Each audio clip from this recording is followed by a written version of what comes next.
You ask Tiger to solve. This deals with linear equations with one unknown. The final result is v equals -6. Let's solve it step by step.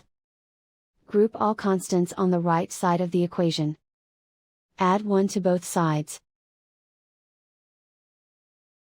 Simplify the arithmetic.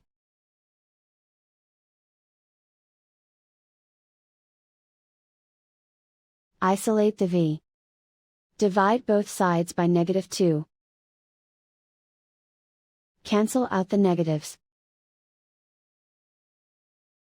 Simplify the fraction. Move the negative sign from the denominator to the numerator. Find the greatest common factor of the numerator and denominator.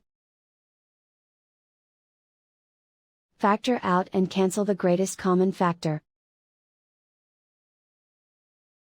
And so the final result is v equals -6.